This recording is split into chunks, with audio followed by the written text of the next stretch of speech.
નમસ્કાર, પ્રણામ, સ્વાગત છે તમારું એક નવા વિડીયોમાં। મિત્રો, આજની કહાની ખૂબ જ જ્ઞાનવર્ધક અને સમજવાલાયક કહાની બનવાની છે, તો તમને વિનંતી છે કે આ કહાની અંત સુધી ધ્યાનથી સાંભળજો અને પસંદ આવે તો વિડીયોને લાઇક, શેર અને નવા હો તો ચેનલને સબસ્ક્રાઇબ જરૂરથી કરજો। તો ચાલો શરૂ કરીએ આજની કહાની। રાતના 2 વાગ્યા હતા। આખા ઘરમાં અંધારું છવાયેલું હતું। બધા ગાઢ નિંદ્રામાં સૂઈ રહ્યા હતા, પણ શારદા માની આંખ અચાનક ખુલી ગઈ। તેમને સખત તરસ લાગી હતી। તેમણે પાસે રાખેલો પાણીનો જગ ઉપાડ્યો, પણ તે ખાલી હતો। ધીમા અવાજે પોતાની જાત સાથે બબડ્યા, લાગે છે વહુ આજે પાણીનો જગ ભરવાનું ભૂલી ગઈ। ધીમે ધીમે ચાલતા તેમણે જગ ઉપાડ્યો અને રસોડા તરફ આગળ વધ્યા। જેવું તેમણે રસોડામાં પગ મૂક્યો, ત્યાંની હાલત જોઈને તેમનું મન ખરાબ થઈ ગયું। ચારે બાજુ વસ્તુઓ વેરવિખેર પડી હતી। ગેસ પર તેલના છાંટા જામી ગયા હતા। જમીન પર શાકભાજીના ટુકડા પડ્યા હતા। બધી બાજુ ગંદકી ફેલાયેલી હતી, જાણે દિવસભરના કામ પછી કોઈએ સફાઈ કરવી જરૂરી ન સમજી હોય। શારદામાએ ઊંડો શ્વાસ લીધો અને પોતાની જાતને કહ્યું, હવે તો આ રોજની વાત થઈ ગઈ છે। રસોડાની દુર્ગંધથી તેમને ગૂંગળામણ થઈ, પણ તેમ છતાં તેમને પોતાની જાતને સંભાળી પહેલા ગ્લાસમાં પાણી ભર્યું અને ધીમે ધીમે ઘૂંટ ભરવા લાગ્યા। પછી અચાનક તેમની નજર સિંકમાં પડેલા વાસણો પર પડી। વાસણોમાં એઠું ખાવાનું ચોંટેલું હતું, જેનાથી તીવ્ર દુર્ગંધ આવી રહી હતી। એક ક્ષણ માટે વિચાર્યું કે છોડી દઉં, પણ પછી તેમની અંદરની માં જાગી ઉઠી। સવારે જો વહુ ઉઠીને જોશે તો ટોણા જ મારશે। એના કરતાં સારું છે કે હમણાં જ સાફ કરી દઉં। તેમણે નળ ચાલુ કર્યો અને વાસણો ગવા લાગ્યા। ઠંડા પાણીથી હાથ ધ્રુજવા લાગ્યા, પણ તેમણે સફાઈ ચાલુ રાખી। એક પછી એક બધા વાસણો ધોઈ નાખ્યા। જોત જોતા મહાસિંક ચમકવા લાગ્યું। તેમણે પોતાની કમર સીધી કરી અને ઊંડો શ્વાસ લીધો। થાક તેમના ચહેરા પર સ્પષ્ટ દેખાઈ રહ્યો હતો, પણ મનને થોડી શાંતિ મળી કે ઓછામાં ઓછું રસોડું હવે સાફ થઈ ગયું હતું। હવે તેમના પગ ધ્રુજવા લાગ્યા હતા। ઉંમરના આ પડાવ ઉપર આટલી વાર ઊભા રહેવું તેમના માટે સહેલું ન હતું। પછી પાણીનો જગ ભર્યો અને ધીમે ધીમે ઓરડા તરફ જવા લાગ્યા, પણ દિલમાં ફરી એ જ વેદના હતી। શું એક માનું જીવન ફક્ત બીજા માટે જ હોય છે? શું કોઈ મારા વિશે પણ વિચારશે? ઓરડામાં જઈને તેમણે પથારી પર સૂવાનો પ્રયત્ન કર્યો, પણ ઊંઘ કોસો દૂર હતી। આંખોમાંથી આંસુ વહેવા લાગ્યા, પણ તેમણે પોતાની જાતને સંભાળી લીધી અને વિચારવા લાગ્યા, સવાર થશે એટલે ફરી એ જ બધું શરૂ થશે। એ જ ટોણા, એ જ અવગણના। સવારનો આછો પ્રકાશ ઓરડામાં ફેલાઈ રહ્યો હતો। શારદામાં રાતના થાકને કારણે હજુ સરખી રીતે ઉઠી પણ નહોતા શક્યા કે અચાનક તેમની વહુ સવિતા ઓરડામાં આવી। તેનો ચહેરો ગુસ્સાથી લાલચોળ હતો। તેણે તીખા સ્વરમાં કહ્યું, માજી, તમને જરા પણ શરમ નથી? તમે આટલા નીચે ઉતરી જશો એ તો મેં વિચાર્યું પણ નહોતું। શારદામાં તેની વાતો સાંભળીને આશ્ચર્યથી તેને જોવા લાગ્યા। હવે એવું શું કરી દીધું મેં કે તું આટલું સંભળાવી રહી છે? તેમણે ધીમેથી પૂછ્યું। સવિતાએ કમર પર હાથ રાખીને ટોણું મારતા કહ્યું, જુઓ માજી, હું સ્પષ્ટ પૂછી રહી છું। મને ગોળ ગોળ વાતો કરવાની આદત નથી। શારદામાં કંઈક કહેવા જઈ રહ્યા હતા કે ત્યાં જ સવિતા વચ્ચે બોલી પડી, તમે રાત્રે રસોડામાં ગયા હતા? પહેલાં એ કહો। શારદામાએ માથું હલાવીને કહ્યું, હા, મને તરસ લાગી હતી અને જગમાં પાણી ન હતું, એટલે… તેમની વાત હજુ પૂરી પણ નહોતી થઈ કે સવિતા જોર જોરથી બૂમો પાડવા લાગી, રાહુલના પપ્પા, જલ્દી આવો, જુઓ તમારી માના લક્ષણ, અને રાધા, તું પણ આવી જા। સવિતાને આ રીતે બૂમો પાડતી જોઈ શારદામાં ગભરાઈ ગયા। તે ગભરાયેલા અવાજમાં બોલ્યા, વહુ, એવો શું કરી દીધો મેં કે તું બધાને બૂમો પાડી પાડીને બોલાવી રહી છે? સવિતા ગુસ્સાથી આંખો ફેરવીને બોલી, આવા દો પહેલાં બધાને, પછી તમને જાતે જ ખબર પડી જશે। સવિતાનો જોરદાર અવાજ સાંભળીને તેનો પતિ વિજય અને તેની દેરાણી રાધા પોતાના પતિ મહેશ સાથે તરત જ શારદામાના ઓરડામાં આવી ગયા। વિજયે અંદર આવતા જ ગુસ્સામાં કહ્યું, શું થયું સવાર સવારમાં? આટલું શોર કેમ મચાવી રહી છે? મહેશ પણ આશ્ચર્યથી સવિતા તરફ જોતા બોલ્યો, હા ભાભી, કહો તો ખરા, માના ઓરડામાં બધાને કેમ બોલાવ્યા? સવિતા કમર પર હાથ રાખી ગુસ્સાથી બોલી, તમે લોકો જાતે જોઈ લો, હું તો બસ પૂછવા માંગુ છું કે આપણી માજી અડધી રાત્રે ચૂપચાપ રસોડામાં શું કરવા ગયા હતા?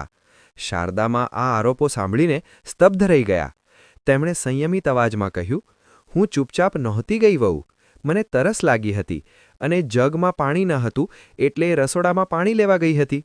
સવિતાએ ટોણા મારતા કહ્યું, અરે વાહ, પાણી લેવા ગયા હતા કે પછી મારા રસોડામાં ડોકિયા કરવા? આમ પણ પાણી ભરીને રાખવું તો મારું કામ હતું, તમારું નહીં। અને જો જગ ખાસ હતો તો દિવસમાં કેમ ન જોયું? નરેશે માથું પકડીને કહ્યું, સવિતા, માં ફક્ત પાણી લેવા ગયા હતા, એમાં આટલો હોબાળો કરવાની શું જરૂર છે? પણ સવિતા ક્યાં માનવાની હતી? તેણે વધુ તીખો સ્વર અપનાવીને કહ્યું, પાણી લેવા ગયા હતા તો ફક્ત પાણી લઈને આવત, પછી રસોડામાં સફાઈ કેમ કરવા લાગ્યા? આ સાંભળીને રાધા પણ પોતાની જેઠાણીની હામાં હા મિલાવતા બોલી, બિલકુલ ભાભી, ખબર નહીં માજીને રાત્રે જ સફાઈ કરવાનો શોખ કેમ ચડ્યો? મહેશ, જે અત્યાર સુધી ચૂપ હતો, ખીજાઈને બોલ્યો, અરે ભાભી, એમાં આટલો ગુસ્સો કરવાની શું જરૂર છે? માએ થોડા વાસણ ધોઈ નાખ્યા તો શું ખોટું કર્યું? સવિતાએ ગુસ્સાથી તપીને કહ્યું, જો સફાઈ આટલી જ ગમતી હોય તો આખો દિવસ હાથમાં સાવરણી પોતું પકડી રાખે, પણ મારા રસોડામાં ડોકિયા ન કરાય. શારદામાં પોતાના જ બાળકો અને વહુઓના આ પ્રકારના વ્યવહારથી અંદર સુધી ભાંગી પડ્યા. તેમની આંખોમાં આંસુ છલકાઈ આવ્યા, પણ તેમણે પોતાની જાતને સંભાળતા કહ્યું, મેં કોઈ ખોટું કામ નથી કર્યું વહુ, બસ ગંદકી જોઈને રહેવાયું નહીં એટલે વાસણ સાફ કરી દીધા. પણ સવિતા અને રાધા બંને પોતાની જીદ પર અડગ હતી. તે પોતાની સાસુની કોઈ પણ સફાઈ સાંભળવા તૈયાર ન હતી. વિજય અને મહેશ એકબીજાને જોતા રહ્યા, પણ કોઈએ પોતાની માનો પક્ષ ન લીધો. શારદામાની આંખોમાં દર્દ સ્પષ્ટ છલકાઈ રહ્યું હતું. તે વિચારવા લાગ્યા, શું ખરેખર હું આ ઘરમાં ફક્ત એક નોકરાણી બનીને રહી ગઈ છું, જ્યાં મારા દરેક કામને શંકાની નજરથી જોવામાં આવે છે? સવિતા હજુ ચૂપ ક્યાં રહેવાની હતી? તેણે વધુ ઊંચા અવાજે બૂમ પાડતા કહ્યું, સફાઈની વાત તો ઠીક છે, પણ મારા રસોડામાં 2000 રૂપિયા રાખ્યા હતા, એ પણ એમણે સાફ કરી દીધા. જો પૈસા જોઈતા હતા તો મારી પાસે માંગી લેત, પણ આ ઉંમરે ચોરી કરી એ શું એમને શોભે? સવિતાની આ વાતે જાણે આખા વાતાવરણને વધુ ઝેરી બનાવી દીધું. ઘરમાં નાના બાળકો છે, તેઓ શું શીખશે માં? હું તો સાચે જ કંટાળી ગઈ છું. તમારી આ હરકતોથી તેણે પોતાની સાડીનો પાલવ કસીને કમરમાં ખોસ્યો અને એક તિરસ્કારભરી નજરથી પોતાની સાસુને જોવા લાગી. શારદામાં આંખો આ અપમાન સહન ન કરી શકી. એમના આંસુ વહી નીકળ્યા. તેમણે ધ્રુજતા હોઠોથી કહ્યું, વહુ, આટલો મોટો આરોપ લગાવતા પહેલાં જરા વિચારી તો લીધું હોત. હું પૈસા કેમ લઈશ? મારે શું કરવા છે પૈસાના? મેં કોઈ પૈસા નથી લીધા. મહેશ, જે અત્યાર સુધી ચૂપચાપ ઊભો હતો, ખીજાઈને બોલ્યો, અરે માં, જો પૈસા લીધા હોય તો સાફ સાફ બોલી દો ને. કેમ સવાર સવારમાં આટલો તમાશો કરાવી રહ્યા છો? શારદામાની આંખો પહોળી થઈ ગઈ. તેનો પોતાનો દીકરો, જે દીકરાને ઉછેરવા માટે તેણે પોતાની જિંદગી ખર્ચી નાખી, આજે એ જ તેના પર ચોરીનો આરોપ લગાવી રહ્યો હતો. એટલામાં રાધા પણ બોલી પડી, માજી, આમ તો આ બધું ઠીક નથી. તમારે આવું નહોતું કરવું જોઈતું. શારદામાની આંખોમાંથી આંસુ સતત વહી રહ્યા હતા. તેમણે આશાભરી નજરે પોતાના મોટા દીકરા વિજય તરફ જોયું. કદાચ તે કંઈક કહેશે. પણ વિજય ચૂપચાપ ઊભો રહ્યો. તેની આંખોમાં પોતાની મા માટે ન તો કોઈ પ્રેમ હતો, ન તો કોઈ સહાનુભૂતિ. સવિતાએ ગુસ્સામાં એક લાંબો શ્વાસ લીધો અને ટોણો મારતા બોલી, હવે આ રીતે રોવા ધોવાથી શું થશે માજી? સત્ય તો એ જ છે કે પૈસા તમે જ લીધા છે. આમ પણ આ ઘરમાં રહીને તમને ખાવા પીવાની કોઈ કમી નથી, છતાં લાલચ જતી નથી. મહેશે પણ માથું હલાવતા કહ્યું, આ બધું સાંભળીને ઘણું દુઃખ થયું માં. તમારાથી આ આશા નહોતી. હવે તો તમે સાચું બોલી જ દો. શારદામાનું દિલ જાણે અંદરથી તૂટી ચૂક્યું હતું. તેમણે ધ્રુજતા હાથે પોતાની સાડીનો પાલવ ઠીક કર્યો અને લથડતા અવાજે બોલ્યા, વિજય બેટા, શું તું પણ એ જ વિચારે છે કે મેં પૈસા લીધા? વિજયે એક ક્ષણ માટે પોતાની મા તરફ જોયું, પછી નજર ફેરવી લીધી. માં, જો તમે નથી લીધા તો પછી પૈસા ગયા ક્યાં? ઘરમાં તો કોઈ બહારનો માણસ આવતો નથી. આ શબ્દો સાંભળતા જ શારદામાને ચક્કર જેવું આવી ગયું. તેમનું માથું ફરવા લાગ્યું. આ ઘરમાં જન્મેલા, આ જ ઘરમાં પોતાનું પૂરું જીવન વિતાવનારા દીકરાઓને આજે તેમના પર વિશ્વાસ નહોતો. તે ત્યાં જ ખાટલા પર બેસી ગયા અને ધીમેથી બોલ્યા, જો તમે બધા એ જ વિચારો છો તો ઠીક છે. હવે આનાથી વધુ હું મારી જાતને નિર્દોષ સાબિત કરવા માટે કંઈ નહીં કહું. સબિતાએ મોઢું બગાડીને કહ્યું, જોઈ લીધું. જ્યારે ઝૂઠ પકડાઈ ગયું તો સફાઈ આપવાનું જ બંધ કરી દીધું. ચાલો જી, હવે બસ કરો, અમારે બીજા પણ કામ છે. આટલું કહીને તે ગુસ્સામાં પગ પછાડતી ઓરડામાંથી નીકળી ગઈ. વિજયે, મહેશ અને રાધાએ પણ કોઈ પરવાહ ન કરી અને પાછા પોતપોતાના ઓરડામાં ચાલ્યા ગયા. શારદામાં પોતાની જગ્યાએ બેસી રહ્યા. તેમની સૂની આંખોમાંથી વહેતા આંસુ ઓશિકામાં સમાઈ ગયા. તેમના મનમાં બસ એક જ સવાલ ઘૂમી રહ્યો હતો, શું ખરેખર હવે મારું કોઈ નથી બચ્યું? શારદા માને દિવસ યાદ આવવા લાગ્યો જ્યારે તેમનું ઘર ખુશીઓથી ભરેલું હતું. તે પોતાના ઓરડામાં તૈયાર થઈ રહ્યા હતા અને તેમના પતિ પીતાંબરજી વારંવાર દરવાજા પર આવીને ડોક્યું કરી રહ્યા હતા. શારદા, તે હજુ કેટલો સમય લગાડીશ? જલ્દી ચાલ, ક્યાંક એવું ન થાય કે લગ્ન થઈ જાય અને આપણે છેલ્લે પહોંચીએ. પીતાંબરજીએ હસતા હસતા કહ્યું. શારદાજી મુસ્કુરાયા અને પોતાની સાડીનો પાલવ ઠીક કરતા બોલ્યા, છેવટે દીકરાની માં છું તો સરસ રીતે તૈયાર થવું તો બને જ છે. પીતાંબરજીએ પ્રેમભરી નજરે પોતાની પત્નીને જોયું અને બોલ્યા, આમ તો આજે તું એટલી સુંદર લાગી રહી છે જેટલી આપણા લગ્ન સમયે લાગતી હતી. શારદાજીએ હળવેથી માથું ધૂણાવતા કહ્યું, હજી રહેવા દો, તમારી મસ્તી ફરી શરૂ થઈ ગઈ. પણ તેમના ચહેરા પર ખુશી સ્પષ્ટ દેખાઈ રહી હતી. પીતાંબરજીએ આગળ વધીને તેમનો હાથ પોતાના હાથમાં લઈ લીધો અને પ્રેમથી બોલ્યા, મસ્તી નહીં શારદા, સાચું કહું છું. તારા જેવી પત્ની મેળવીને હું ખરેખર ઘણો ખુશ છું. તે દિવસે આખા ઘરમાં ખુશીનો માહોલ હતો. તેમના મોટા દીકરા વિજયના લગ્ન હતા અને આખો પરિવાર હસી મજાકમાં ડૂબેલો હતો. શારદામાએ પોતાની વહુના સ્વાગત માટે કેટલી તૈયારી કરી હતી. દરેક નાની મોટી વસ્તુનું ધ્યાન રાખ્યું હતું, જેથી વહુને કોઈ તકલીફ ન પડે. સવિતા જ્યારે પહેલીવાર દુલ્હન બનીને ઘરે આવી હતી ત્યારે શારદામાએ તેને કેટલા પ્રેમથી ગળે લગાડી હતી અને કહ્યું હતું, બેટા, હવેથી આ ઘર તારું છે. જે પણ જરૂર હોય સંકોચ વિના કહી દેજે. પણ આજે એ સવિતા તેમના પર ચોરીનો આરોપ લગાવી રહી હતી. તેમના પોતાના જ દીકરા તેમની સફાઈને અવગણી રહ્યા હતા. યાદોનો સિલસિલો એટલો ઊંડો હતો કે શારદામાની આંખોમાંથી આંસુ વહી નીકળ્યા. તેમણે પોતાના ઓશિકાને ભીંજવી દીધું અને મનોમન કહ્યું, કાશ આજે તમે હોત. તમે હોત તો મને આમ પોતાનાઓની વચ્ચે પારકા હોવાનો અહેસાસ ન થાત. શારદામાં હજુ પણ પોતાના વિચારોમાં ખોવાયેલા હતા. વીતેલા દિવસોની યાદોમાં ડૂબેલા હતા. ત્યાં જ અચાનક દરવાજા પર અવાજ થયો. નજર ઉઠાવીને જોયું તો રાધા ઓરડામાં આવી અને કંઈ પણ કહ્યા વિના પાસેના ટેબલ પર ચા મૂકી દીધી. ધીમા અવાજે બોલી, માજી, તમારી ચા અહીં રાખી છે, પી લેજો. શારદામાએ ધીમેથી માથું હલાવ્યું અને ચા તરફ જોયું. કપમાંથી હળવી વરાળ નીકળી રહી હતી. તેમણે ફરી નજર ઉઠાવીને રાધાને પૂછ્યું, બેટા, બિસ્કિટ નથી શું? પણ જ્યારે તેમણે પાછળ વળીને જોયું તો રાધા ત્યાંથી જતી રહી હતી. કોઈ જવાબ આપ્યા વિના ચૂપચાપ ચાલી ગઈ હતી. હવે તો એટલું પણ મહત્વ નથી રહ્યું કે માં શું ખાઈ પી રહી છે. તેમણે મનોમન વિચાર્યું. પહેલાં જ્યારે તેમના પતિ પીતાંબરજી હતા ત્યારે તેમની સાથે સવારની ચાનો આનંદ જ કંઈક અલગ હતો. તે હંમેશા કહેતા, શારદા, જ્યાં સુધી તું મારી સાથે બેસીને ચા નથી પીધી મને મજા નથી આવતી. પણ આજે એકલા બેઠેલા શારદામા માટે એ ચા ઝેરના ઘૂંટ જેવી લાગી રહી હતી. તેમણે કપને પાછું ટેબલ પર મૂકી દીધો અને ધીમે ધીમે ઊભા થયા. ઓરડાના ખૂણામાં એક જૂનો ડબ્બો રાખેલો હતો. તેમણે તેને ઉઠાવ્યો અને ખાટલા પર મૂક્યો. ડબ્બા પર હળવી ધૂળ જામી હતી. તેમણે તેને સાફ કર્યો અને હળવા ધ્રુજતા હાથે ઢાંકણું ખોલ્યું. ડબ્બાની અંદર કેટલીક જૂની વસ્તુઓ રાખી હતી. પીતાંબરજીની ઘડિયાળ, તેમના જૂના ચશ્મા, કેટલાક જૂના પત્રો અને કેટલાક સિક્કા જે પીતાંબરજી હંમેશા પોતાની પાસે રાખતા હતા. શારદામાએ ધીમેથી તે વસ્તુઓને સ્પર્શ કર્યો, જાણે તે હજુ પણ તેમની યાદો સાથે જોડાયેલી હોય. તેમની આંખો ભરી આવી. ક્યાં ચાલ્યા ગયા તમે? તમે જુઓ, હવે તમારી શારદા કેટલી એકલી થઈ ગઈ છે. તેમણે ધીમેથી કહ્યું અને ફરી ખાટલા પર બેસી ગયા. બપોરના 2 વાગ્યા હતા. ન તો કોઈ જમવા માટે પૂછવા આવ્યું, ન તો દીકરાઓએ માના ઓરડામાં ડોક્યું કરવાની જરૂર સમજી. ભૂખ હવે ખૂબ જ લાગી હતી. શારદામાએ થોડીવાર રાહ જોઈ, પણ જ્યારે કોઈ ન આવ્યું ત્યારે તે જાતે જ ઉઠીને ન ઈચ્છવા છતાં પણ વહુ સવિતા પાસે ગયા. સવિતા તે સમયે પોતાના 5 વર્ષના દીકરા રાહુલને હલવો ખવડાવી રહી હતી. શારદામા પાસે જઈને બોલ્યા, વહુ, બહુ જ ભૂખ લાગી છે. જો કંઈક બનાવ્યું હોય તો આપી દે. તેમનું આટલું કહેવું હતું કે સવિતાએ તેમની તરફ ઘૂરીને જોયું અને ગુસ્સામાં બોલી, માજી, હલવો જોયો નથી કે તમને ભૂખ લાગી ગઈ? હમણાં તો હું મારા દીકરાને ખવડાવી રહી છું. પછી તે જલ્દીથી રાહુલનું મોઢું લૂછીને ઉઠી અને રસોડામાં ગઈ.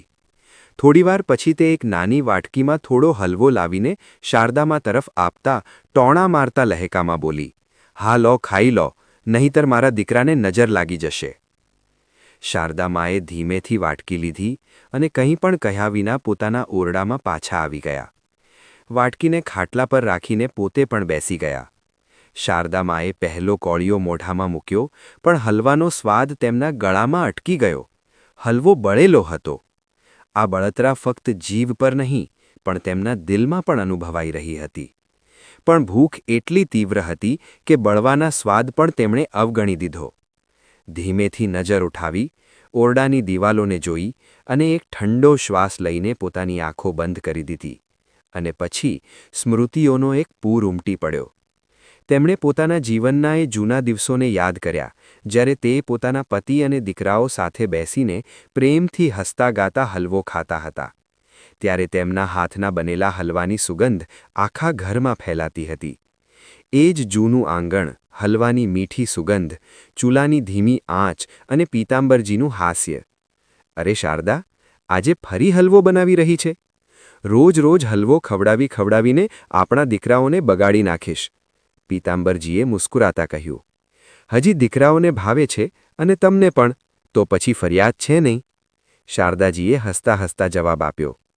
પીતાંબરજીએ ધીમેથી પાછળથી આવીને તેમને ગબ્બા પર હાથ મૂક્યો અને કહ્યું, બસ આ જ પ્રેમ હંમેશા બની રહે શારદા. જ્યારે આ મોટા થઈ જશે ત્યારે પણ આપણે આમ જ બેસીને હલવો ખાઈશું, બરાબર? એ જ રીતે જેમ આજે ખાઈ રહ્યા છીએ.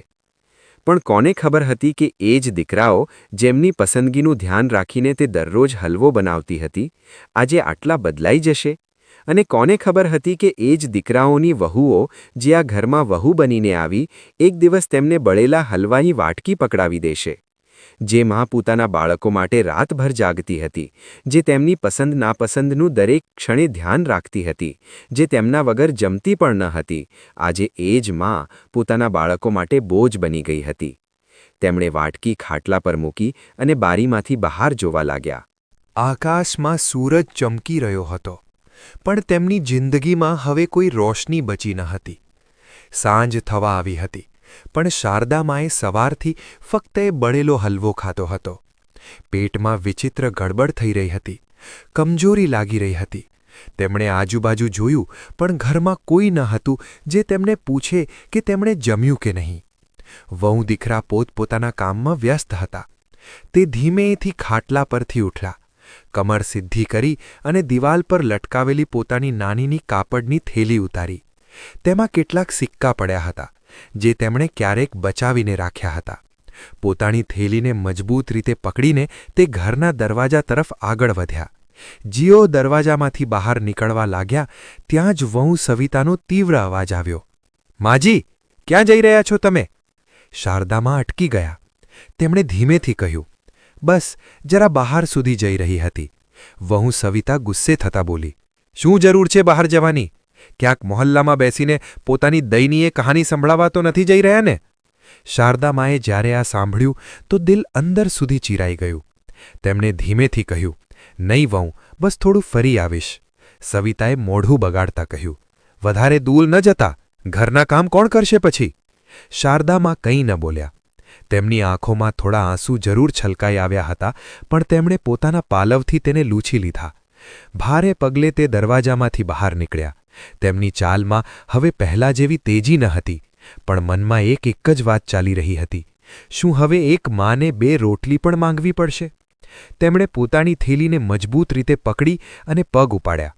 તે હજુ થોડે દૂર જ પહોંચ્યા હતા, ત્યાં જ રસ્તામાં એક કચોરીવાળો દેખાયો. ભૂખ તો ખૂબ જ લાગી હતી, એટલે વિચાર્યું કે એમ એક પ્લેટ કચોરી જ ખાઈ લઉં. પછી કંઈક વિચારીને તેને પૂછ્યું, બેટા, કેટલાની છે કચોરી? માજી, ₹25ની પ્લેટ છે. પોતાની થેલીમાં જોઈ શારદામાં મનોમન બબડ્યા, ફક્ત 20? પછી તે ઉદાસ થઈને બોલ્યા, બેટા, મારી પાસે 5 ઓછા છે. કચોરીવાળો શારદામાની હાલત જોઈને બોલ્યો, કંઈ વાંધો નહીં માજી, તમે ₹20 જ આપી દેજો. શારદામાની આંખોમાં એક ક્ષણ માટે આશાનું કિરણ ચમક્યું. તેમણે ધ્રુજતા હાથે પોતાની થેલીમાં રાખેલા ₹20 કાઢ્યા અને કચોરીવાળાને આપ્યા. ગરમા ગરમ કચોરીઓની સુગંધે તેમની ભૂખ વધુ વધારી દીધી હતી. જેવી તેમણે પહેલી કચોરી તોડી, તેમના મનમાં જૂની યાદો તાજી થઈ ગઈ. અરે માં, જરા જલ્દી કચોરી આપ, બહુ ભૂખ લાગી છે. નાના દીકરા મહેશનો અવાજ હજુ પણ તેમના કાનોમાં ગુંજી રહ્યો હતો. જ્યારે તેમના દીકરા નાના હતા ત્યારે તે જાતે મોટા પ્રેમથી કચોરી બનાવતા હતા. રસોડામાંથી ઘીની સુગંધ આખા ઘરમાં ફેલાઈ જતી હતી અને તેમના બંને દીકરા મહેશ અને વિજય મજાથી ખાવા બેસી જતા હતા. તેમના પતિ પિતાંબર પણ હસતા હસતા કહેતા, અરે ભાગ્યવાન, આજે તો કચોરીઓની સુગંધથી જ પેટ ભરાઈ રહ્યું છે. અને શારદામાં હસતા હસતા કહેતા, સુગંધ પેટ નથી ભરાતું જી, આવો ગરમ ગરમ ખાઈ લો. પણ આજે એ જ માં એક ગલીના ખૂણામાં ઊભી દીકરા વહુના ઘરમાં રહેવા છતાં તેને 2 કોડિયા નસીબ નહોતા થઈ રહ્યા. જેવી તેમણે પહેલી કચોરી ખાધી તેમના ગળામાં કંઈક અટકી ગયું. આ કચોરી તેમના માટે ફક્ત એક ખાવાની વસ્તુ નહોતી, પણ તે તમામ જૂની યાદોની કસક હતી જે હવે ફક્ત એક વીતેલા સ્વપ્ન જેવી લાગતી હતી. કચોરીવાળો તેમને ધ્યાનથી જોઈ રહ્યો હતો. તેણે અનુભવ્યું કે આ વૃદ્ધ માની આંખોમાં વેદના હતી. તે હળવેથી મુસ્કુરાયો અને બોલ્યો, અમ્મા, વધુ જોઈતી હોય તો લઈ લો, પૈસાની ચિંતા ન કરતા. શારદામાએ ધ્રુજતા હાથે પાલવથી આંસુ લૂછ્યા અને હળવેથી માથું હલાવ્યું. નહીં બેટા, બહુ થઈ ગયું. ભગવાન તને સુખી રાખે. કચોરી ખાધા પછી ભગવાનનું નામ લઈને તે ઊભા થયા, પણ જેવા તેમણે ચાલવાનો પ્રયત્ન કર્યો તેમના પગ લથડી ગયા અને તે ત્યાં જ રસ્તાના કિનારે બેસી ગયા. પેટ તો થોડીવાર માટે ભરાઈ ગયું હતું, પણ દિલમાં જે દર્દ હતું તે કેવી રીતે? જેમ તેમ કરીને તે ઉઠ્યા, પોતાના કપડાની સળ ઠીક કરી અને પછી ધ્રુજતા હાથે પોતાની થેલી ગભા પર લટકાવી લીધી. પગ હજુ પણ ડગમગી રહ્યા હતા, પણ મનમાં એક વિચિત્ર શાંતિ હતી. કદાચ પેટમાં કંઈક જવાથી અથવા તો તે કચોરીવાળાની દયાથી જે જાણ્યા સમજ્યા વિના જ તેમનું દર્દ સમજી ગયો હતો. હવે શારદા માના પગ મંદિર તરફ બળ્યા. તેમના માટે મંદિર જવું ફક્ત ભગવાનના દર્શન કરવું નહોતું, પણ થોડી ક્ષણો શાંતિથી બેસવાનો માર્ગ પણ હતો. ત્યાં કોઈ ટોણા નહોતું મારતું, કોઈ અપમાન નહોતું કરતું, કોઈ એવું નહોતું કહેતું કે તે બોજ બની ચૂક્યા છે. રસ્તામાં ચાલતા તેમણે જોયું કે સૂરજ ધીમે ધીમે ડૂબી રહ્યો હતો. આકાશમાં સોનેરી લાલાશ હતી, પણ તેમના જીવનનો સૂરજ તો ક્યારનો ડૂબી ચૂક્યો હતો. મંદિર પહોંચીને તેમણે ધીમા પગલે અંદર પ્રવેશ કર્યો. ઘંટડીઓનો મધુર ધ્વનિ અને આરતીની સુગંધે મનને થોડી રાહત આપી. તે એક ખૂણામાં બેસી ગયા અને ભગવાનની મૂર્તિને જોવા લાગ્યા. આંખોમાં આંસુ હતા, મનમાં હજારો સવાલ. હે ભગવાન, મેં તો હંમેશા સૌનું ભલું ચાહ્યું, પછી આજે હું જ મારા ઘરમાં પારકી કેમ થઈ ગઈ? તેમના હોઠ બબડ્યા, પણ જવાબ કોણ આપે? ભગવાન પણ મૌન હતા. થોડીવાર પછી તેમણે પોતાની થેલીમાંથી એક નાની માળા કાઢી અને જાપ કરવા લાગ્યા. આ એ જ માળા હતી જે તેમના પતિ પીતાંબરજીએ તેમને આપી હતી. જ્યારે પણ તે પરેશાન થતા આ માળા પકડીને બેસી જતા. પણ આજે તે ફક્ત જાપ નહોતા કરી રહ્યા, પણ પોતાની જાતને સંભાળવાનો પ્રયત્ન કરી રહ્યા હતા. શારદામાં માળા ફેરવતા પોતાની જ ધૂનમાં હતા કે ત્યાં જ એક અવાજ આવ્યો. માજી, તમે અહીં એકલા બેઠા છો? આખરે તે કોણ હતો? શું તે શારદામાને જાણતો હતો? તેમણે ચોંકીને જોયું. એક યુવક તેમની સામે ઊભો હતો. આંખોમાં પોતાપણું અને ચહેરા પર વિનમ્રતા ઝલકી રહી હતી. શારદામાએ થોડીવાર તેને જોયો, પછી ધીમે અવાજે બોલ્યા, બેટા, તું મને ઓળખે છે? યુવક મુસ્કુરાયો અને પાસે બેસતા બોલ્યો, માજી, આ મહોલ્લામાં કોણ તમને નથી ઓળખતું? તમે તો દરરોજ મંદિરે આવો છો, ક્યારેક કોઈને આશીર્વાદ આપો છો, તો ક્યારેક બાળકોને પ્રેમથી લાડ લડાવો છો. આજે તમને આ હાલતમાં જોયા તો દિલ ન માન્યું. તમે ઠીક તો છો ને? આમ તો મારું નામ અનૂપ છે. શારદામાની આંખો ભરાઈ આવી. આટલા વર્ષો પછી કોઈએ તેમની હાલત વિશે પૂછ્યું હતું. તે બસ માથું ઝુકાવીને રહી ગયા. અનૂપે તેમના હાથ પર નજર નાખી જે ધ્રુજી રહ્યા હતા. પછી નરમ સ્વરમાં બોલ્યો, માજી, શું તમે કંઈ ખાધું? શારદામાએ તરત જવાબ ના આપ્યો, ફક્ત હળવા સ્મિત સાથે માથું હલાવી દીધું, જાણે કંઈક છુપાવવાનો પ્રયત્ન કરી રહ્યા હોય. પણ અનૂપ તેમની ચુક્કીદી સમજી ગયો હતો. તેણે તરત જ પોતાના ખિસ્સામાં હાથ નાખ્યો અને એક લાડુ કાઢીને તેમના હાથમાં મૂકી દીધો. આ લો, પ્રસાદ છે, અને ભગવાનનો પ્રસાદ ક્યારેય ઠોકરાવો ન જોઈએ. શારદામાએ લાડુને જોયો, પછી તેને ધ્રુજતા હાથે ઉઠાવીને ખાવા લાગ્યા. આંખોમાંથી આંસુ વહી રહ્યા હતા, પણ મનને પહેલીવાર કોઈ શાંતિનો અનુભવ થઈ રહ્યો હતો. અનુપે જોયું કે તેમના આંસુ રોકાઈ નહોતા રહ્યા. તે બોલ્યો, માજી, જો તમે ઈચ્છો તો મારી સાથે મારા ઘરે ચાલી શકો છો. મારી માં હવે આ દુનિયામાં નથી અને મારી પત્ની રિયા તમને મળીને ઘણી ખુશ થશે. શારદામાએ તેની આંખોમાં જોયું. આટલી આત્મીયતા, આટલું પોતાપણું તેમને વર્ષો પછી અનુભવાયું હતું. પણ શું તે તેની સાથે જઈ શકતા હતા? શું તેમના પોતાનાઓને તેમની જરૂર ન હતી? મનમાં ઘણા સવાલો ઉમટી રહ્યા હતા, પણ કોની પાસે હતા તેમના જવાબ? શારદામાં જાણતા હતા કે હવે આ ઉંમરે કોઈ પર બોજ બનવું યોગ્ય નહીં ગણાય. તેમણે હળવા સ્મિત સાથે કહ્યું, બેટા, તારી માં ઘણી ભાગ્યશાળી હતી જે તારા જેવો દીકરો મળ્યો. પણ હું હવે કોઈ પર બોજ બનવા નથી માંગતી. ભગવાને જ્યાં સુધી ચાલવા લાયક રાખ્યા છે ત્યાં સુધી પોતાની જિંદગી જાતે જીવી લઈશ. અનુપ તેમની તરફ જોઈને ચૂપ થઈ ગયો. તેણે વિચાર્યું, કેટલું દર્દ સમેટ્યું છે આ માએ, છતાં કોઈની આગળ હાથ ફેલાવવા નથી માંગતા. તે કંઈક કહેવા જ જતો હતો કે શારદામાએ પોતાની થેલી ઉઠાવી અને મંદિરની અંદર ચાલ્યા ગયા. તેમણે ભગવાનના ચરણોમાં માથું ટેકવ્યું અને ધીમેથી બોલ્યા, હે ભગવાન, હવે ઉંમરના પડાવ પર મને બસ એટલી શક્તિ આપજો કે કોઈની આગળ હાથ ન ફેલાવવો પડે. તેમની આંખોમાંથી આંસુ વહી નીકળ્યા. પંડિતજીએ આ બધું જોયું અને આગળ વધીને બોલ્યા, બહેનજી, તમે ઠીક તો છો? શારદામાએ પોતાની સાડીના પાલવથી આંસુ લૂછતા કહ્યું, હા, બસ એમ જ. ક્યારેક ક્યારેક મન ભારે થઈ જાય છે. પંડિતજીએ તેમને પ્રસાદ આપ્યો અને બોલ્યા, બહેનજી, રોજ મંદિરે આવતા રહો, કારણ કે જ્યારે બધા રસ્તા બંધ થઈ જાય છે ત્યારે ભગવાનનો સહારો જ આપણને શાંતિ આપે છે. શારદામાએ પ્રસાદ લીધો અને મંદિરના એક ખૂણામાં બેસી ગયા.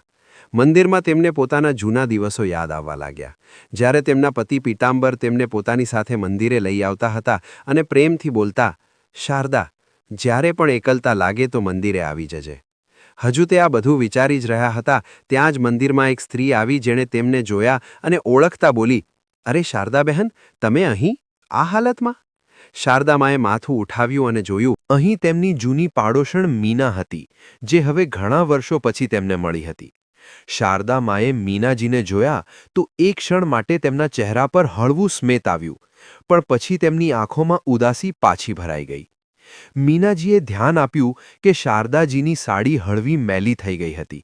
ચહેરા પર થાકની રેખાઓ સ્પષ્ટ દેખાઈ રહી હતી અને આંખો નીચે ઊંડા કાળા કુંડાળા હતા. અરે શારદાબેન, આ શું હાલત બનાવી રાખી છે તે? શું થયું? ઘરે બધું ઠીક તો છે? મીનાજીએ ચિંતિત સ્વરમાં પૂછ્યું. શારદામાએ એક ઊંડો શ્વાસ લીધો અને માથું ઝુકાવી દીધું. ઘર ક્યાં રહ્યું મીના? હવે તો બસ એક છત માત્ર છે જ્યાં રહેવાની પરવાનગી મળી છે. મીનાજી તેમની વાતો સાંભળીને ચોંકી ગયા.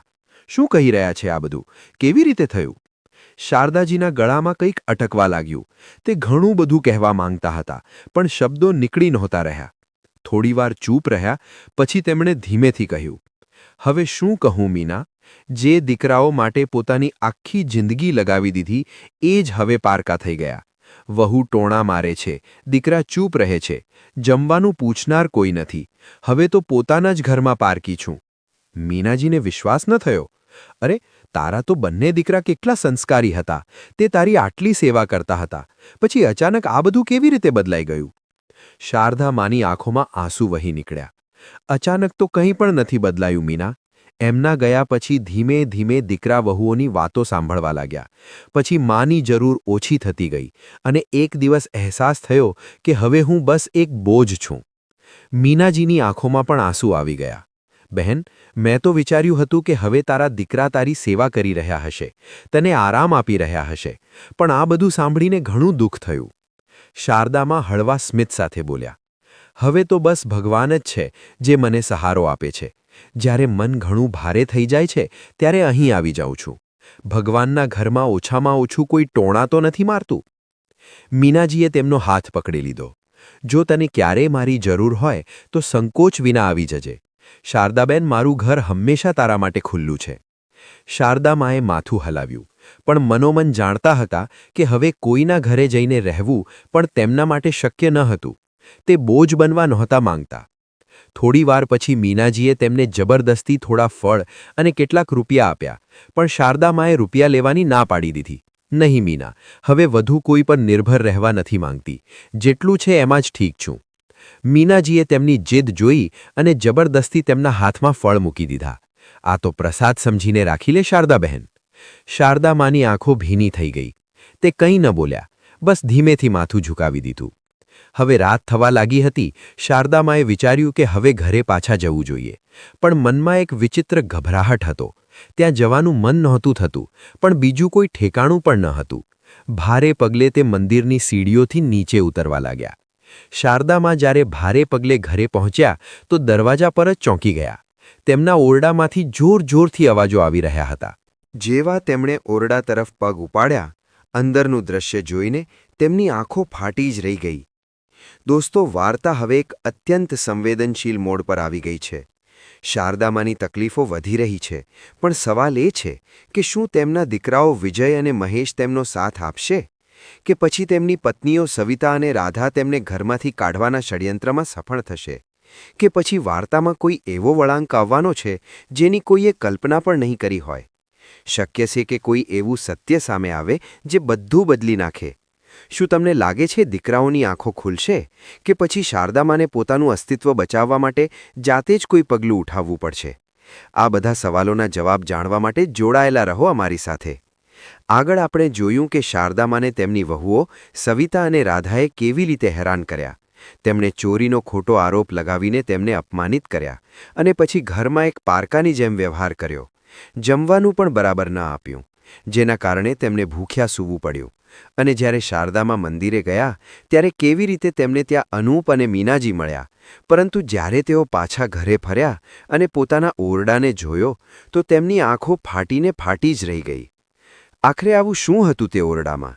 શારદામાં સાથે શું થયું? શું તેમના દીકરાઓ તેમનો સાથ આપશે, કે પછી પતિની શિખામણી પણ તેમના કામે આવશે? આગળ શું થશે ચાલો જાણીએ આ વાર્તાના આગલા ભાગમાં. ઓરડો પૂરી રીતે વેરવિખેર હતો. પથારી અસ્તવ્યસ્ત હતી. તેમની કબાટનો દરવાજો ખુલ્લો હતો અને કપડાં આમ તેમ વિખરાયેલા પડ્યા હતા. ઓરડાની વચ્ચોવચ્ચ સવિતા અને રાધા કંઈક શોધવામાં લાગેલી હતી. બંનેની આંખોમાં ગુસ્સો હતો અને તેમની હરકતોથી સાફ ખબર પડતી હતી કે તેઓ કોઈ મહત્વની વસ્તુની તલાશમાં હતી. શારદામાં સ્તબ્ધ રહી ગયા. અશુ, શું કરી રહી છો તમે બંને? તેમનો અવાજ ધ્રુજી રહ્યો હતો, પરંતુ તેમણે હિંમત કરીને પૂછ્યું. સવિતાએ તેમની તરફ ગુસ્સાથી જોયું અને ઝટકાથી ઊભી થઈ ગઈ. સારું થયું તમે આવી ગયા. હવે સાચે સાચું કહો, પૈસા ક્યાં રાખ્યા છે? શારદામાએ નવાઈથી પૂછ્યું. કયા પૈસા? રાધાએ ટોણું મારતા કહ્યું. અરે એ જ ₹2000 જે તમે રસોડામાંથી ચોર્યા છે. અમે આખા ઘરમાં શોધ્યા, પણ અમને ક્યાંય ન મળ્યા. શારદામાને એવું લાગ્યું જાણે તેમના પગ નીચેથી જમીન સરકી ગઈ હોય. તેમની પોતાની વહુઓ તેમના પર ચોરીનો આરોપ લગાડી રહી હતી. મેં કોઈ પૈસા નથી લીધા. શારદામાનો અવાજ ધીમો પડી ગયો. તમને લોકોને ભાન પણ છે કે તમે તમારી સાસુ પર આટલું ખરાબ આરોપ લગાવી રહી છો? સવિતાએ ઘૂરતા કહ્યું. હવે અમને જ્ઞાન આપશો? જુઓ માજી, આ નાટક બંધ કરો અને ચૂપચાપ પૈસા કાઢીને આપી દો, નહીંતર સારું નહીં થાય. અને જો પૈસા નહીં મળે તો જોઈ લેજો તમારી શું હાલત થાય છે. ઈશાએ ટોણું મારતા કહ્યું. પછી કહેતા નહીં કે અમે પહેલાં નહોતું કહ્યું. આમ પણ હવે આ ઘરમાં તમારી જરૂર શું છે? શારદામાં ધ્રુજી ગયા. તેમને સમજાતું નહોતું કે આખરે તેઓ કયા ગુનાની સજા ભોગવી રહ્યા છે. તેમણે ધીમેથી કહ્યું, બેટા, મેં સાચે જ કોઈ પૈસા નથી લીધા. તમે લોકો મારા પર આટલો મોટો આરોપ ન લગાવો. શારદામાનું કાળજું કંપી ગયું. તેમણે આશાથી દરવાજા તરફ જોયું કે કદાચ તેમના દીકરાઓ આવીને તેમની વાત સાંભળે. પરંતુ ઘરમાં કોઈને પણ એ જાણવાની પરવા ન હતી કે તેમની મા પર શું વીતી રહી છે. પછી શારદામાએ ધ્રુજતા અવાજે કહ્યું, બેટા, મેં કોઈ ચોરી નથી કરી. સવિતાએ હસી ઉડાવતા કહ્યું, અરે વાહ, હવે તો તમે પોતાને નિર્દોષ સાબિત કરવામાં લાગી ગયા. જો તમે પૈસા નથી લીધા તો પછી કોણ લઈ ગયું? શું પૈસા હવામાં ઉડી ગયા? આખા ઘરમાં અમે જોઈ લીધું, બધી જગ્યાએ તપાસ કરી લીધી, પરંતુ પૈસા ન મળ્યા. હવે તો સાફ છે કે એ પૈસા તમારી પાસે છે. રાધાએ કટાક્ષ કરતા કહ્યું, હવે આ રીતે માસૂમ બનવાથી કંઈ નહીં થાય માજી. જો પૈસા નહીં મળે તો ઘરમાં તમારું રહેવું મુશ્કેલ કરી દઈશું. શારદામાની આંખોમાંથી આંસુ વહેવા લાગ્યા. તેમણે પોતાની ખાટલા તરફ જોયું અને ભારે પગલે જઈને તેના પર બેસી ગયા. તેમની વૃદ્ધ આંખો વહુઓના ચહેરા પર ટકેલી હતી, પરંતુ ત્યાં તેમના માટે સન્માન કે પ્રેમનું એક ટીપું પણ ન હતું. સવિતા ગુસ્સામાં તમતમી રહી હતી. તેણે કંઈ પણ વિચાર્યા વગર ઝટકાથી શારદામાનો થેલો તેમના હાથમાંથી છીની લીધો અને બોલી, "જોઉં છું આમાં શું છે, કદાચ પૈસા અહીં જ છુપાવ્યા હોય." શારદામાં ગભરાઈને બોલ્યા, "નહીં વહુ, આમાં કંઈ નથી, ફક્ત મારી થોડી જૂની વસ્તુઓ છે." પરંતુ સવિતાએ તેમની એક ન સાંભળી. તેણે ઝડપથી થેલાની ગાંઠ ખોલી અને તેનો બધો સામાન જમીન પર ઉથલાવી દીધો. થેલામાં ફક્ત થોડા જૂના કપડાં, એક ફાટેલી જૂની ચાદર, એક નાનો અરીસો અને એક તસવીર પીતાંબરજીની હતી. રાધાએ તસવીરને જમીન પર પડેલી જોઈ અને ઉપેક્ષાથી બોલી, "હદ છે, આમાં પૈસા નથી, પણ આ બધી ફાલતુ વસ્તુઓ ભરી પડી છે." સવિતાએ તિરસ્કારથી કહ્યું, "મને તો લાગતું હતું કે આમાં પૈસા હશે, પણ નીકળ્યું શું, આ નકામો સામાન." તેણે ગુસ્સામાં બધો સામાન લાત મારીને વિખેરી દીધો. શારદામાની આંખોમાંથી આંસુ વહી રહ્યા હતા. તેમણે ધ્રુજના હાથે જમીન પર વિખરાયેલી વસ્તુઓને જોવાની કોશિશ કરી. ત્યારે જ તેમની નજર એ ફળો પર પડી જે મીનાજીએ તેમને આપ્યા હતા. થોડા સફરજન અને કેળા જમીન પર રગડી ગયા હતા, જેમને જોઈને સવિતા અને રાધાની આંખો ચમકી ઉઠી. સવિતા ગુસ્સાથી બોલી, "કહેતા હતા કે મેં પૈસા નથી લીધા. જો પૈસા નથી લીધા તો આ સફરજન અને કેળા ક્યાંથી આવ્યા? શું આને ઝાડ પરથી તોડીને લાવ્યા છો?" રાધા પણ તરત બોલી, "બિલકુલ સાચું કહ્યું દીદી તમે." શારદામાએ થોથવાતા કહ્યું, "આ ફળ મેં નથી ખરીદ્યા, મીનાએ." પરંતુ તેમની વાત પૂરી થાય તે પહેલાં જ સવિતાએ વચ્ચે ટોકતા કહ્યું, "અચ્છા, હવે ખોટું પણ બોલશો? એ તમારી સહેલી તમને શા માટે ફળ આપશે?" ઈશા ટોણું મારતા બોલી, "કેમ ના આપે? હવે ઘરમાં ભીખ માગવાની નોબત જે આવી ગઈ છે." શારદામાએ લાચારીથી કહ્યું, "બેટા, જ્યારે મીના મને ફળ આપી રહી હતી ત્યારે મેં ના પાડી હતી." પરંતુ મારા ના પાડવા છતાં તેણે મૂકી દીધા હતા. સવિતાએ ઘૂરતા કહ્યું, "ઓહ, તો હવે ચોરી કરવાની સાથે સાથે બહાના પણ બનાવવા લાગ્યા છો." પછી રાધાએ જમીન પર પડેલા ફળોને જોયા અને નાક ચડાવતા કહ્યું, "આમ પણ આ સડેલા ફળો અમારા કોઈ કામના નથી." તેણે લાત મારીને સફરજનને દૂર ફેંકી દીધું. "બસ કરો શારદામાં," એ અચાનક કઠોર સ્વરમાં કહ્યું. "બહુ સાંભળી લીધું મેં, હવે વધુ નહીં." તેમને ગુસ્સામાં જોઈને રાધા અને સવિતાએ એકબીજા તરફ જોયું અને પછી ખભા ઉછાળીને ત્યાંથી ચાલી ગઈ, જાણે કંઈ થયું જ ન હોય. પછી તેમણે જમીન પરથી પીતાંબરજીને તસવીર ઉઠાવી અને પોતાની છાતીએ લગાવી લીધી. તેમના હોઠ ધ્રુજી રહ્યા હતા, આંખોમાં દર્દ હતું. તેમણે થેલાના બાકીના સામાનને સમેટ્યો અને ધીમેથી ખાટલા પર બેસી ગયા. શારદામાં ફાટેલી આંખે પોતાની ચારે બાજુ વિખરાયેલી વસ્તુઓને જોઈ રહ્યા હતા. આજે તેમની પાસે ફક્ત આંસુ હતા અને એક ઊંડો દર્દ જે હવે તેમના જીવનનો હિસ્સો બની ચૂક્યો હતો. શારદામાની આંખો ભીની હતી, પરંતુ હવે તેમાં એક અજીબ શાંતિ પણ હતી, કારણ કે આજે પહેલીવાર તેમણે પોતાની વહુઓને ગુસ્સામાં કંઈક કહ્યું હતું. તેમણે પીતાંબરજીની તસવીર પોતાના હાથમાં લીધી અને ખાટલા પર બેસીને તેને જોતા બોલ્યા, "જોઈ રહ્યા છો ને શારદા, તમારી શારદા કેટલી લાચાર થઈ ગઈ છે." તેમનો અવાજ ધ્રુજી રહ્યો હતો. પછી તેમણે તસવીરને પોતાના ખોળામાં રાખી અને હળવા હાથે તેને સહેલાવવા લાગ્યા, જાણે કોઈ ખોવાયેલું પોતાપણું પાછું મેળવવાની કોશિશ કરી રહ્યા હોય. પહેલાં પણ મુશ્કેલીઓ આવી હતી, પરંતુ ત્યારે તમે હતા સંભાળવા માટે. હવે હું એકલી છું. ઓરડાની બહાર હજુ પણ સવિતા અને રાધા અંદરોઅંદર ગણગણાટ કરી રહી હતી. ચાલો, ઓછામાં ઓછું પૈસા ન મળ્યા તો ન મળ્યા, પણ એમના પર આપણે આપણો ગુસ્સો તો કાઢી લીધો. હવે માજી વધુ નાટક નહીં કરી શકે. રાધા હસતા હસતા બોલી, "પણ એમને સબક શીખવવો જરૂરી હતો. જો આમ ન કરત તો ખબર નહીં બીજા કેટલા લોકો પાસે ભીખ માગવા ચાલી જાત." સવિતાએ કટાક્ષ કર્યો. શારદામાએ તેમની વાતો સાંભળી લીધી, પરંતુ હવે તેમને કોઈ ફરક નહોતો પડતો. તેઓ ફક્ત તસવીરને જોતા રહ્યા, જાણે તેનાથી કોઈ આશા રાખી હોય.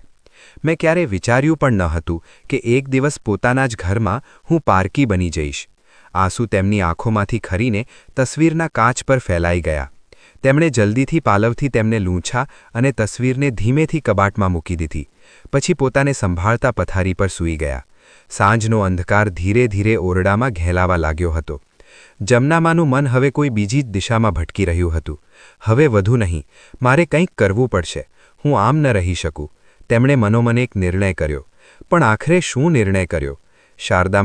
શારદામાં ધીરે ધીરે ઉઠ્યા અને ધ્રુજતા હાથે જૂના ટીનના ડબ્બાને બહાર કાઢ્યો. તેમની આંખોમાં બેચેની હતી, જાણે કોઈ બહુ જરૂરી વસ્તુ તેમાં રાખી હોય, જેણે દરેક હાલતમાં મેળવવા માંગતા હતા. તેમના ધ્રુજતા હાથે ધીરે ધીરે ડબ્બાનું ઢાંકણું ખોલ્યું.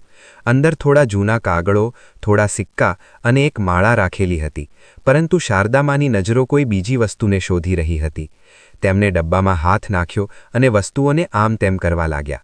તેમની આંગળીઓ કોઈ ખાસ વસ્તુને ટળોળી રહી હતી. અને પછી અચાનક તેમને એક ઠંડી ધાતુની વસ્તુનો અનુભવ થયો. એક ચાવી. શારદામાએ તે નાનકડી ચાવીને પોતાની હથેળીઓમાં ઘસીને પકડી લીધી. તેમની આંખોમાં હળવો ભેજ આવી ગયો. આ એ જ ચાવી હતી જે પીતાંબરજીએ તેમને વર્ષો પહેલાં આપી હતી. શારદા, આ ચાવી સંભાળીને રાખજે. આમાં તારા નામનો હક છે. પીતાંબરજીનો અવાજ તેમના કાનોમાં ગૂંજવા લાગ્યો. તેમણે ધીરે ધીરે ચાવીને સહેલાવી અને પછી તેને કસીને પકડી લીધી. તેમનું હૃદય ઝડપથી ધડકવા લાગ્યું. ક્યાંક આ ચાવીનું રહસ્ય જ તો મારી તકલીફોનો ઉકેલ નથી? તેમણે મનોમન વિચાર્યું. તેઓ થોડીવાર સુધી ચાવીને હથેળીઓમાં દબાવીને બેઠા રહ્યા, જાણે પીતાંબરજીએ કહેલી વાતોને યાદ કરી રહ્યા હોય. પછી તેમણે ઊંડો શ્વાસ લીધો અને ધીમેથી ગણગણ્યા, હવે સમય આવી ગયો છે. શારદામાના મગજમાં જાત જાતના વિચારો આવવા લાગ્યા. આ ચાવી પીતાંબરજીએ તેમને શા માટે આપી હતી? અને તેમણે તેને આટલી સંભાળીને રાખવાનું શા માટે કહ્યું હતું? આમાં તારા નામનો હક છે. પીતાંબરજીનો અવાજ તેમના કાનોમાં ગૂંજી રહ્યો હતો. તેઓ ધીરે ધીરે ભૂતકાળની યાદોમાં ખોવાઈ ગયા.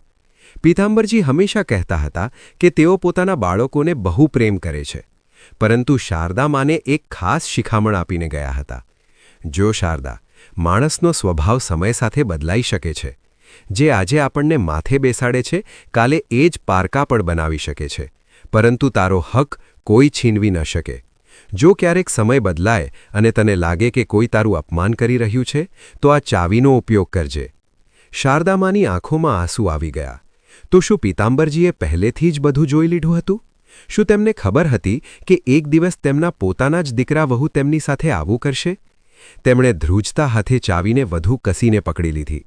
આ ચાવી કદાચ તેમના એ હક સાથે જોડાયેલી હતી જે તેમના પોતાના જ દીકરા વહુએ તેમની પાસેથી છીનવી લીધો હતો. શું આ ચાવી પાછળ કોઈ દસ્તાવેજ છે? પીતાંબરજીએ મારી સુરક્ષા માટે કોઈ વ્યવસ્થા કરી હતી? તેમનું હૃદય ઝડપથી ધડકવા લાગ્યું. હવે તેમને આ ચાવીની સચ્ચાઈ જાણવી હતી. તેમને ખબર પાડવી હતી કે આખરે આમાં એવું શું હતું જે પીતાંબરજીએ તેને આટલા વર્ષો સુધી સંભાળીને રાખવાનું કહ્યું. શારદામાની આંખોમાં હજુ સુધી આંસુ હતા, પરંતુ હવે તેમાં એક અલગ જ ભાવ હતો, જાણે કોઈ આશાનું કિરણ દેખાઈ ગયું હોય. તેમણે ધ્રુજતા હાથે ચાવીને પકડતા વિચાર્યું, શું આ એ જ ચાવી છે જે પીતાંબરજીએ મને આપી હતી? ત્યારે અચાનક તેમને એ દિવસ યાદ આવ્યો જ્યારે પીતાંબરજીએ આ ચાવી તેમના હાથમાં આપતા કહ્યું હતું, શારદા, આ ચાવી ફક્ત તારા માટે છે. તેને સંભાળીને રાખજે, અને જો ક્યારેક જરૂર પડે તો બેંક જઈને તેને બેંક મેનેજરને બતાવજે. તે તને બધું સમજાવી દેશે. Bank manager? આખરે આમાં શું છે? પીતાંબરજીએ આવું શા માટે કહ્યું હતું? પણ અત્યારે તેઓ કંઈ સમજી શકતા ન હતા. તેમને ફક્ત એટલું યાદ હતું કે તેમના પતિએ આ ચાવી બાબતે બહુ ગંભીરતાથી વાત કરી હતી. તેમણે પોતાની આંખો લૂંચી અને ચાવીને પોતાના દુપટ્ટાના છેડે બાંધી લીધી. પહેલાં મારે બેંક જવું પડશે. ત્યાં જઈને જ સાચી વાતની ખબર પડશે, તેમણે મનોમન વિચાર્યું.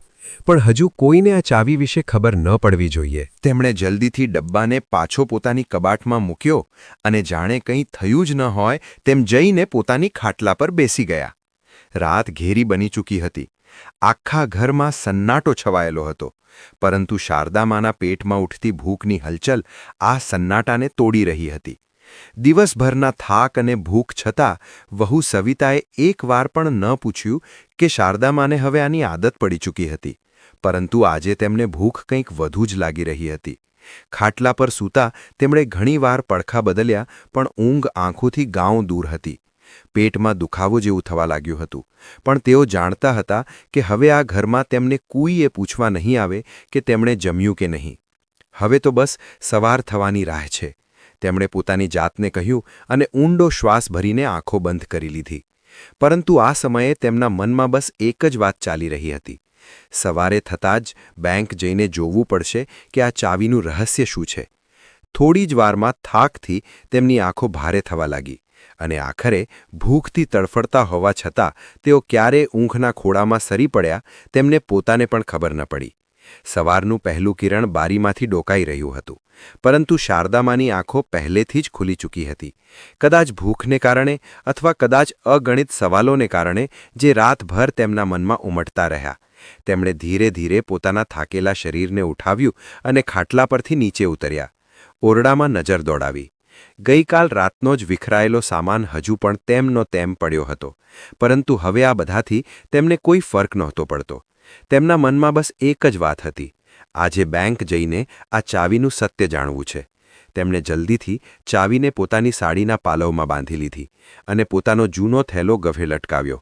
પછી ધીરે ધીરે ચાલતા દરવાજા સુધી પહોંચ્યા, પરંતુ જેવો તેમણે દરવાજો ખોલ્યો, સામે સવિતા ઊભી હતી. ક્યાં જઈ રહ્યા છો માજી? સવિતાએ શંકાથી પૂછ્યું. શારદામાએ એક પળ વિચાર્યું, પછી શાંત સ્વરમાં બોલ્યા, મંદિર જઈ રહી છું. સવિતાએ તેમને માથાથી પગ સુધી જોયા, પછી આંખો સંકોચીને બોલી, મને તો લાગે છે તમે મંદિર નહીં, ક્યાંક બીજે જ જઈ રહ્યા છો. ખબર નહીં હવે કયું નવું નાટક કરવા જઈ રહ્યા છો. શારદામાએ કંઈ ન કહ્યું, બસ એક ફિક્કા સ્મિત સાથે આગળ વધી ગયા. ત્યારે દરવાજા પાસે ઊભેલો વિજય, જે અત્યાર સુધી આ બધું ચૂપચાપ જોઈ રહ્યો હતો, તેણે પણ કંઈ બોલવું જરૂરી ન સમજ્યું. બસ પોતાની માને જતા જ જોતો રહ્યો, કોઈ સવાલ કર્યા વગર, કોઈ ચિંતા વ્યક્ત કર્યા વગર. દરવાજાની બહાર પગ મૂકતા જ તેમને સવારની ઠંડી હવાનો અહેસાસ થયો. કદાચ મારી કિસ્મત પણ આજે આ ઠંડી હવાની જેમ કંઈક રાહત લઈને આવે. તેમણે પોતાની જાતને કહ્યું અને ઝડપી પગલે બેંક તરફ આગળ વધ્યા. શારદામાં ધીરે ધીરે પગલાં ભરતા બેંક તરફ ચાલી પડ્યા. તેમના મનમાં ઘણા સવાલો ઉમટી રહ્યા હતા. શું આ ચાવી સાચે જ તેમની જિંદગી બદલી દેશે? શું પિતાંબરજીએ જે કહ્યું હતું તે સાચું હશે? જ્યારે તેઓ બેંક પહોંચ્યા તો ત્યાં ઘણી ભીડ હતી. તેઓ ધીરે ધીરે લાઇનમાં ઊભા રહી ગયા. થોડીવાર પછી તેમનો નંબર આવ્યો તો તેમણે સામે બેઠેલા મેનેજરને કહ્યું, બેટા, મને મારા પતિ પિતાંબરજી આ ચાવી આપી હતી. તેમણે કહ્યું હતું કે તેને બેંકમાં બતાવી. મેનેજરે ચાવીને ધ્યાનથી જોઈ અને પછી સ્ક્રીન પર કંઈક ચેક કરવા લાગ્યો. થોડી જ ક્ષણોમાં તેનો ચહેરો આશ્ચર્યથી ભરાઈ ગયો. તે તરત ઉઠીને અંદર કેબિનમાં ચાલ્યો ગયો. થોડીવાર પછી જ્યારે તે પાછો આવ્યો તો તેની સાથે બેંકનો એક બીજો અધિકારી હતો. તેણે શારદામાને કહ્યું, માજી, તમે અમારી સાથે આવો. તમારે બહુ જરૂરી વાત કહેવાની છે. શારદામાનું હૃદય ઝડપથી ધડકવા લાગ્યું. તેઓ અધિકારી સાથે સાથે અંદર કેબિનમાં ચાલ્યા ગયા, જ્યાં થોડી જ ક્ષણોમાં તેમની જિંદગી હંમેશ માટે બદલાવાની હતી. શારદામાં ઓફિસની અંદર ગયા. ત્યાં બેંક મેનેજર સાથે એક બીજો અધિકારી બેઠો હતો. જેવો તેમણે અંદર પગ મૂક્યો, અધિકારીએ ઊભા થઈને તેમનું અભિવાદન કર્યું અને વિનમ્રતાથી કહ્યું, માજી, કૃપા કરીને બેસો. અમારે તમારી સાથે બહુ મહત્વપૂર્ણ વાત કરવી છે. શારદામાં થોડા ગભરાયેલા હતા. તેમના જીવનમાં આવું ક્યારેય નહોતું થયું કે બેંકના અધિકારીઓ આ રીતે તેમનું સન્માન કરે. તેમણે ધીમેથી ખુરશી પર બેસતા કહ્યું, બેટા, મને સમજાતું નથી. મારા પતિએ બસ કહ્યું હતું કે આ ચાવી બેંકમાં બતાવવાની છે. મેનેજરે હસીને કહ્યું, માજી, આ કોઈ સાધારણ ચાવી નથી. આ તમારા પતિ પિતાંબરજી દ્વારા વર્ષો પહેલાં ખોલાવવામાં આવેલા એક લોકરની ચાવી છે. લોકર? શારદામાં નવાઈથી બોલ્યા. હવે આગળ શું થશે? લોકરમાં શું રાખ્યું હશે? શું શારદામાની જિંદગી બદલાઈ જશે? પરંતુ ત્યારે જ બીજા અધિકારીએ કહ્યું, માજી, આ લોકર તમારા નામે છે અને તેમાં બહુ મહત્વપૂર્ણ વસ્તુઓ રાખેલી છે. અમારે તમારી ઓળખ ચકાસવી પડશે. બેંકના નિયમો બહુ કડક હોય છે. અમારે તમારા ઓળખપત્રની જરૂર પડશે. શારદામાં હળવા સ્મિત સાથે બોલ્યા, બેટા, હું આ પહેલેથી જાણતી હતી. મારા પતિએ કહ્યું હતું કે જ્યારે પણ આ ચાવી લઈને બેંક આવું તો પોતાનું આધાર કાર્ડ અને ઓળખપત્ર જરૂર સાથે લાવું. એટલું કહીને તેમણે પોતાના થેલામાં હાથ નાખ્યો અને આધાર કાર્ડ કાઢીને બેંક અધિકારીને આપી દીધું. શારદામાનું હૃદય જોર-જોરથી ધડકવા લાગ્યું. તેમના પતિ પિતાંબરજીએ ક્યારેય આનો ઉલ્લેખ નહોતો કર્યો કે બેંકમાં તેમના નામે કોઈ લોકર છે. તેમના મનમાં સવાલો ઉમટવા લાગ્યા. આખરે આમાં શું હશે? મેનેજરે ઓળખની પ્રક્રિયા પૂરી કરી અને એક કર્મચારીને બોલાવ્યો. તે તેમને લોકર રૂમ સુધી લઈ ગયો. મોટા મોટા લોખંડના લોકર કતારમાં લાગેલા હતા. કર્મચારીએ તેમને એક ખાસ લોકર સામે રોક્યા અને ધીમેથી કહ્યું, માજી, આ જ તમારું લોકર છે. તમે તમારી ચાવીથી તેને ખોલી શકો છો. શારદામાના હાથ ધ્રુજી રહ્યા હતા. તેમણે ધીમેથી ચાવી તાળામાં નાખી અને હળવેથી ફેરવી. એક હળવો ટક અવાજ થયો અને લોકર ખુલી ગયું. તેમની આંખો આશ્ચર્યથી ફેલાઈ ગઈ. લોકરમાં પીતાંબરજી દ્વારા સાચવીને રાખવામાં આવેલી વસ્તુઓ હતી. થોડા ઘરેણાં, જમીન જાયદાદના કાગળો અને એક મોટો પરબડિયો, જેના પર લખ્યું હતું, શારદા માટે. શારદામાની આંખો ભરાઈ આવી. તેમણે ધ્રુજતા હાથે પરબડિયું કાઢ્યું અને તેને ખોલ્યું. અંદર એક ચિઠ્ઠી હતી, જે તેમના પતિ પીતાંબરજીએ પોતાના હાથે લખી હતી. પ્રિય શારદા, જો તું આ ચિઠ્ઠી વાંચી રહી છે તો કદાચ હું આ દુનિયામાં નથી, પણ મારી પૂરી કોશિશ રહી કે તને ક્યારેય કોઈ વસ્તુની કમી ન આવે. મેં જે કંઈ પણ કમાયું છે તે તારા નામે કરી દીધું છે. આ લોકર તારી સુરક્ષા માટે છે. આ લોકરમાં રાખેલા ઘરેણાં, જમીનના કાગળો અને બેંકમાં જમા પૈસા હવે તારા છે. તારે કોઈની આગળ હાથ ફેલાવવાની જરૂર નહીં પડે. યાદ રાખજે, તું એકલી નથી, હું હંમેશા તારી સાથે છું. શારદામાની આંખોમાંથી આંસુ વહેવા લાગ્યા. તેમને પીતાંબરજીની કહેલી દરેક વાત યાદ આવવા લાગી. તેમના દિલમાં એક નવી તાકાત આવી ગઈ હતી. હવે તેઓ કોઈના મોહતાજ નહોતા. હવે આગળ શું થશે? શારદામાં પૈસા અને સંપત્તિનું શું કરશે? શું તેઓ પોતાના દીકરા વહુ પાસે પાછા ફરશે કે કોઈ બીજો નિર્ણય લેશે? ચાલો જાણીએ આગળની વાર્તામાં. શારદામાની આંખોમાંથી આંસુ વહેતા જઈ રહ્યા હતા. પરંતુ આ વખતે આંસુ દુઃખના નહીં પણ આત્મવિશ્વાસના હતા. તેમણે પીતાંબરજીની ચિઠ્ઠીને છાતીએ લગાવી અને ઊંડો શ્વાસ લીધો. તેમની જિંદગીમાં આજે દુઃખોનો સિલસિલો ચાલી રહ્યો હતો. આજે તેને તોડવાની શક્તિ મળી ગઈ હતી. તેમણે લોકરમાં રાખેલા ઘરેણાં અને કાગળોને ધ્યાનથી જોયા. બેંકમાં જમા રકમ પણ સારી એવી હતી. મેનેજરે ધીમેથી કહ્યું, માજી, તમે ઈચ્છો તો આને તમારા સેવિંગ એકાઉન્ટમાં ટ્રાન્સફર કરી શકો છો અથવા જરૂર હોય તો થોડા ઉપાડી શકો છો. શારદામાએ આત્મવિશ્વાસથી કહ્યું, મારે થોડા પૈસા ઉપાડવા છે અને બાકીના હું એકાઉન્ટમાં ટ્રાન્સફર કરાવવા માંગુ છું. મેનેજર તેમની વાત સાંભળીને હસ્યો. તે સમજી ચૂક્યો હતો કે આ ફક્ત એક સાધારણ વૃદ્ધા નહીં પણ એક એવી મહિલા છે જે જીવનના દરેક સંઘર્ષને સહન કરીને પણ પોતાના સન્માનને જાળવી રાખવાનું જાણે છે. થોડી જ વારમાં પૈસા તેમના ખાતામાં જમા કરી દેવામાં આવ્યા અને થોડી રકમ રોકડ તેમના હાથમાં હતી. તેમણે કાગળો અને ઘરેણાંને સારી રીતે સમેટીને બેગમાં રાખ્યા. જ્યારે તેઓ બેંકમાંથી બહાર નીકળ્યા ત્યારે સૂરજ તેજ ચમકી રહ્યો હતો. જાણે સંકેત હતો કે તેમના જીવનનો અંધકાર હવે દૂર થવાનો છે. હવે સવાલ હતો, શું તેઓ એ જ ઘરમાં પાછા ફરશે જ્યાં તેમને અપમાન અને તિરસ્કાર સિવાય કંઈ નહોતું મળ્યું, કે પછી એક નવી રાહ પસંદ કરશે? તેમણે નક્કી કરી લીધું હતું, હવે તેઓ કોઈના પણ ટોણા અને કડવી વાતોનો બોજ નહીં ઉઠાવે. પણ હવે આગળનું પગલું શું હશે? શું તેઓ પોતાના દીકરાઓને સબક શીખવશે કે પછી કોઈ બીજો રસ્તો અપનાવશે? બેંકમાંથી બહાર આવતા જ શારદામાએ એક ઊંડો શ્વાસ લીધો. તેમના હાથમાં બેંકની બેગ હતી, જેમાં તેમના પતિ પીતાંબરજીને આપેલી સંપત્તિના દસ્તાવેજ અને થોડી જરૂરી રોકડ રકમ હતી. પરંતુ તેમના દિલમાં હવે કોઈ બોજ નહોતો. હવે ક્યાં જવું જોઈએ? તેમણે પોતાની જાતને સવાલ કર્યો. ઘરે પાછા ફરવાનો તો સવાલ જ નહોતો. ત્યાં ફક્ત અપમાન અને ઉપેક્ષા હતી. હવે જ્યારે તેમણે પોતાને સ્વતંત્ર કરી લીધા હતા તો તેમને પોતાની જિંદગી નવી શરૂ કરવી હતી. ત્યારે જ કોઈકે પાછળથી બૂમ પાડી, માજી. તેમણે ફરીને જોયું. અનૂપ, એ જ અનૂપ જેણે થોડા દિવસ પહેલાં તેમની હાલત જોઈને ચિંતા વ્યક્ત કરી હતી. તે ગભરાયેલો તેમની પાસે આવ્યો. માજી, તમે અહીં બેંકમાં? શારદામાએ હળવા સ્મિત સાથે કહ્યું, હા બેટા, જરૂરી કામ હતું. હવે હું મારી જિંદગી મારી રીતે જીવવા માંગુ છું. અનૂપે તેમની આંખોમાં આત્મવિશ્વાસ જોયો, પણ એકલતાની હળવી ઝલક પણ અનુભવી. તે તરત બોલ્યો, માજી, જો તમે ઈચ્છો તો મારી સાથે ચાલો. મેં પહેલાં પણ કહ્યું હતું. શારદામાએ તેને જોયો. અનૂપના શબ્દો સાચા લાગ્યા, પણ તેઓ કોઈના પર બોજ બનવા માંગતા ન હતા. બેટા, હું હવે મારા માટે જીવવા માંગુ છું, કોઈના પર આશ્રિત નથી થવા માંગતી. અનૂપે હસીને કહ્યું, કોણે કહ્યું કે તમે આશ્રિત થશો? માનું ઘર તેમનું પોતાનું હોય છે. તમને જ્યાં સુધી રહેવું હોય ત્યાં સુધી રહો અને જ્યારે મન થાય તમારી રાહ પસંદ કરી લેજો. પણ એક શરત છે, પહેલાં મારી સાથે ચાલો. રિયા પણ તમને યાદ કરી રહી હતી. રિયા અનૂપની પત્ની. જે દિવસે અનૂપે તેમને અપનાવવાની વાત કરી હતી તે જ દિવસે રિયાએ પણ ભાવુક થઈને કહ્યું હતું કે તેઓ હવેથી તેમની માં છે. ઠીક છે બેટા, પણ ફક્ત થોડા દિવસ માટે, તેમણે કહ્યું.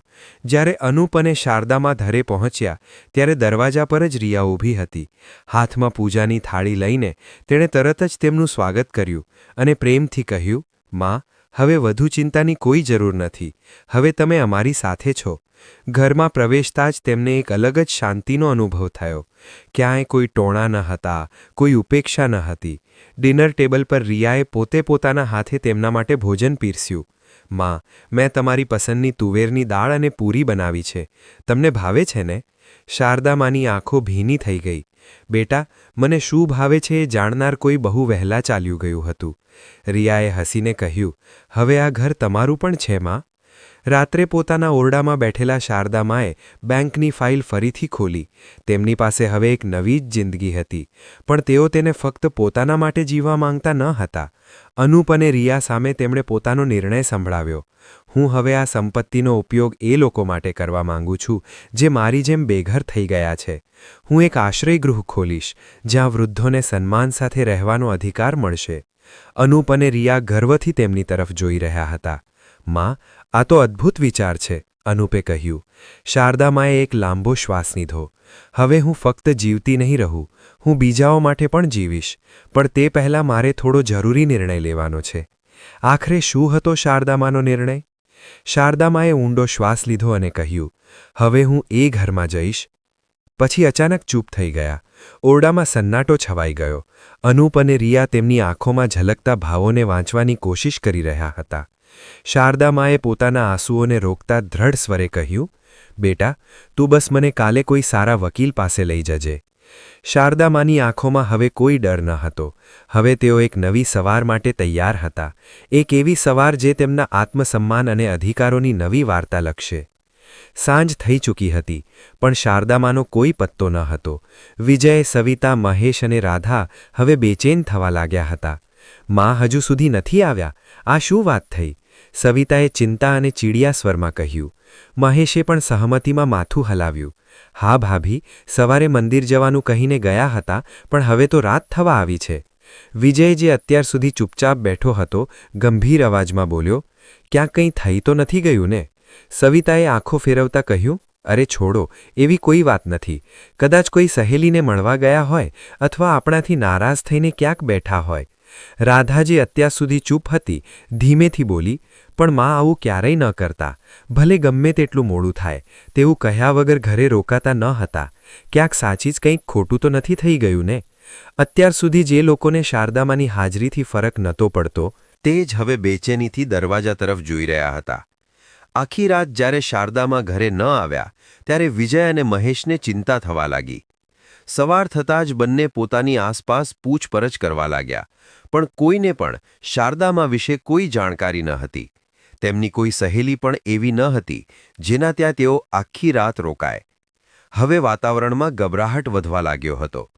રાધાએ ચિંતિત સ્વરે કહ્યું, મને લાગે છે કે આપણે પોલીસમાં રિપોર્ટ નોંધાવવો જોઈએ. આખરે માં આખા દિવસથી ગુમ છે. ક્યાંક કંઈક હજુ બધું ન થઈ ગયું હોય? પણ સવિતા તરત બોલી પડી, અરે શું વાત કરે છે? પોલીસમાં ભૂલથી પણ આપણે ન જઈ શકીએ. પોલીસ તો ઉલટાની આપણા પર જ શંકા કરશે. પૂછશે કે તમે લોકોએ સવારથી અત્યાર સુધી રિપોર્ટ કેમ ન કરાવ્યો. પછી ખબર નહીં કેવી કેવી વાતો બનાવશે. મહેશે પણ સહમતિમાં માથું હલાવ્યું. હા ભાભી, સાચું કહી રહ્યા છો. માં વૃદ્ધ છે. કદાચ ક્યાંક રસ્તો ભટકી ગયા હોય અથવા કોઈ સંબંધીને ત્યાં ચાલ્યા ગયા હોય. પહેલાં આપણે જાતે શોધવાની કોશિશ કરવી જોઈએ. સવિતાએ લાપરવાહીથી હાથને ઝટકો આપતા કહ્યું, અરે ગયા હશે કોઈની સાથે. વધુ ચિંતા કરવાની કોઈ જરૂર નથી. નથી કોઈ નાની બાળકી. નથી, એ આવી જશે જાતે જ. આમ પણ એમનું આપણા સિવાય કોણ છે? અને એ ઘરડીને આમ પણ કોણ રાખશે પોતાની પાસે? મહેશે તરત વાંધો ઉઠાવ્યો. ભાગી, ઓછામાં ઓછું થોડી ઇજ્જતથી તો વાત કરો. આખરે આપણી માં છે. સવિતા બોલી, જાણું છું કે એ તમારી માં છે, પણ કહો ભલા કોઈ આમ કહ્યા વગર જાય છે શું? અને પછી આટલી રાત સુધી પાછા ન આવે તો શું સમજવું? વિજય, જે અત્યાર સુધી ચૂપ હતો, ધીરે ધીરે સવિતાની વાતોથી સહેમત થવા લાગ્યો. તેણે માથું હલાવતા કહ્યું, સાચું કહી રહી છે સવિતા. આપણે વધુ ચિંતા કરવાની જરૂર નથી. માં ગમે ત્યાં ગયા હોય, જ્યારે પાછા આવવું હશે જાતે જ આવી જશે. સવિતાએ લાંબો શ્વાસ લેતા કહ્યું, ચાલો હવે આ બધું છોડો અને જમવાનું લગાવો. સવાર સુધી જોઈશું. જો માં નહીં આવે તો પછી વિચારીશું શું કરવું છે. વિજયે પણ હા પાડી. હા, અત્યારે કંઈ ન થઈ શકે. ભૂખ પણ લાગી છે. પહેલાં જમી લઈએ. મહેશે હળવો વિરોધ કરવાની કોશિશ કરી. પણ ભાઈ, માં અત્યાર સુધી ક્યારે આટલું મોડું બહાર નથી રહ્યા. સવિતાએ તરત વાત કાપી નાખી. બસ હવે, વધુ ઇમોશનલ ન બનો. જ્યારે પાછા આવશે ત્યારે જોઈશું. અત્યારે આ નકામી વાતમાં સમય બગાડો નહીં. એવું લાગી રહ્યું હતું જાણે સૌએ માની લીધું હતું કે માનું પાછા આવવું હવે જરૂરી પણ નથી.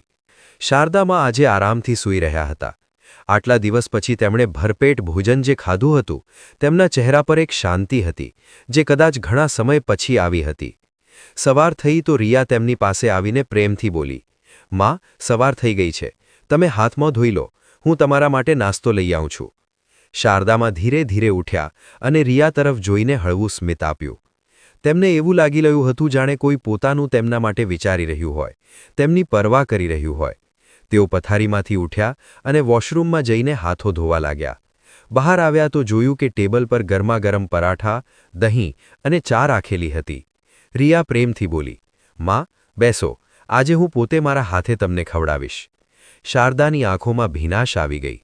તેમણે ધ્રુજતા હાથે રિયાનો હાથ પકડ્યો અને કહ્યું, બેટા, જેટલો પ્રેમ તું મને આપી રહી છે, કાશ મારી વહુઓ પણ મને થોડું માન આપત તો કદાચ આજે આ દિવસો ન જોવા પડત.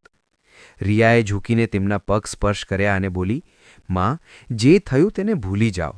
હવે તમે અમારી જિંદગીનો હિસ્સો છો અને અમે તમને હંમેશા ખુશ રાખીશું.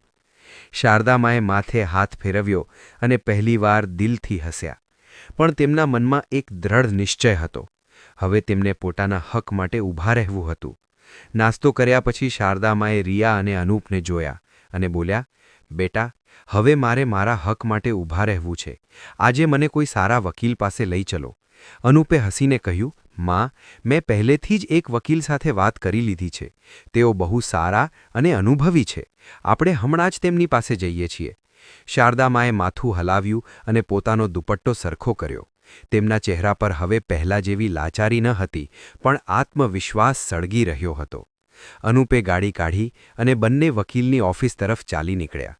વકીલે શારદામાની વાત ધ્યાનથી સાંભળી અને ગંભીર સ્વરે બોલ્યા, માજી, શું તમે આ બાબતે સારી રીતે વિચારી લીધું છે? શારદામાની આંખોમાં હવે કોઈ સંકોચ ન હતો. તેમણે દ્રઢ સ્વરે કહ્યું, હા વકીલ સાહેબ, હું ફક્ત સંપત્તિમાંથી બેદખલ કરવાના કાગળો નથી બનાવવા માંગતી, પણ હું છાપામાં એક જાહેરાત પણ આપવા માંગુ છું. હું દુનિયાને જણાવવા માંગુ છું કે મારા દીકરાઓનો હવે મારી સંપત્તિ અને મારાથી કોઈ લેવા દેવા નથી.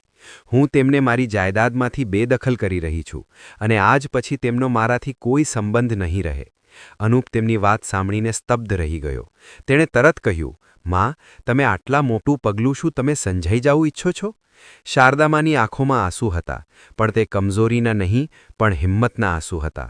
તેમણે કહ્યું, હા બેટા, હવે હું મારા માટે જીવીશ, મારા સ્વાભિમાન સાથે, કોઈ પણ ડર વગર. હવે તેઓ પોતાના નવા સફર માટે તૈયાર હતા. એક સફર જે સન્માન સાથે આગળ વધવાનું હતું. વકીલે બધા કાગળો તૈયાર કરી દીધા અને કહ્યું, શારદાજી, હવે ફક્ત તમારે આ દસ્તાવેજો પર સહી કરવાની છે અને આ કાયદાકીય રીતે માન્ય થઈ જશે. આ પછી તમારા દીકરાઓનો તમારી સંપત્તિ પર કોઈ હક નહીં રહે. શારદામાએ એક નજરે કાગળો પર નાખી. વર્ષોની તકલીફ, અપમાન અને એકલતાનો દર્દ તેમની આંખોમાં ઉતરી આવ્યું. પણ આ વખતે તેમના હાથ ધ્રુજ્યા નહીં. તેમણે કોઈ પણ ખચકાટ વગર દસ્તાવેજો પર પોતાની સહી કરી દીધી. અનૂપ અને રિયા ધ્યાનથી જોઈ રહ્યા હતા. વકીલે કાગળ સંભાળતા કહ્યું, હવે તમે નિશ્ચિંત રહો. કાલ સવાર સુધીમાં આ ખબર છાપામાં પ્રકાશિત થઈ જશે અને કાયદાકીય રીતે પણ તમારા દીકરાઓનો તમારાથી કોઈ સંબંધ નહીં રહે. વકીલની ઓફિસમાંથી બહાર નીકળતા અનૂપે માને પૂછ્યું, હવે તમે શું કરવા માંગો છો માં? માં, મારે સૌથી પહેલાં કાલે મારા ઘરે જવું છે. અનૂપ સાથે રહેતા જ શારદામાએ પોતાનું આત્મસન્માન પાછું મેળવ્યું. તેઓ હવે કોઈના ટોણાથી કમજોર પડનારી સ્ત્રી નહોતા રહ્યા. તેમણે નિર્ણય કર્યો કે હવે તેઓ પોતાની તકલીફોથી નહીં પણ પોતાના નિર્ણયોથી જીવશે. અને સૌથી પહેલો નિર્ણય હતો પોતાના દીકરાઓને તેમની હેસિયત બતાવવાનો. સવારના હળવા તડકામાં શારદા માએ પોતાના હાથમાં એક છાપું પકડ્યું જેનો એક ખૂણો થોડો વાળેલો હતો. તેમની આંખોમાં આજે ન તો દુઃખ હતું અને ન કોઈ મમતા, ફક્ત એક કઠોર નિર્ણય.